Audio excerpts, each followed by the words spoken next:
ನೀವು ಸರಿಯಾಗಿ ಹಣ ಕೊಟ್ಟರೆ ಅಭಿವೃದ್ಧಿ ನೋಡ್ರಿ. BJP ಕಾಂಗ್ರೆಸ್ ಬೇಡ, ಯಾರು ನೋಡ್ರಿ ಯಾವ ಸರ್ಕಾರ ಇರ್ತದಲ್ಲ ಅವ್ರು ಇಟ್ಟು ಬಾಕಿ ಇಟ್ಟು ಹೋಗೋರೆ.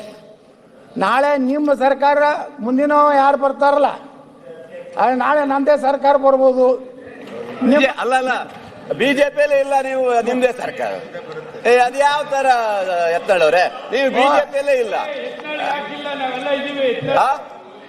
ಯತ್ನಾಳ್ ಜೊತೆ ನೀವಿದ್ದೀರಿ. ಗೋಪಾಲಕೃಷ್ಣ ಅವರೇ ಅಲ್ಲ ಅಣ್ಣ, ಬಿಜೆಪಿಯಲ್ಲೇ ಇಲ್ಲ ನಮ್ ಸರ್ಕಾರ ಅಂದ್ರೆ ನೀವು ಪಕ್ಷೇತರಾಗಿ ನಮ್ ಸರ್ಕಾರ ಅಂತ ಹೇಳಿ.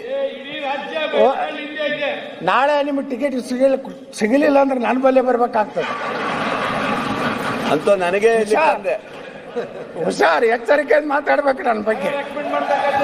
ಅಲ್ಲ ನಾನು ಹೇಳಿದ್ದು ನಮ್ ಸರ್ಕಾರ ಬಂದ್ರೆ ಅಂದ್ರಲ್ಲ ಅದಕ್ಕೆ ಹೇಳಿದ್ದ. ಇಲ್ಲ ನೋಡಿ, ಸರ್ಕಾರ ಅದು ಕಾಂಗ್ರೆಸ್ ಇರಲಿ, BJP ಇರಲಿ, ಜನತಾದಳ ಇರಲಿ, ಬರೀ ನಾವು ಹಿಂದಿನ ನೆಪ ಮಾಡ್ಕೊಂಡು ಕುಂಡ್ರೋದಲ್ಲ.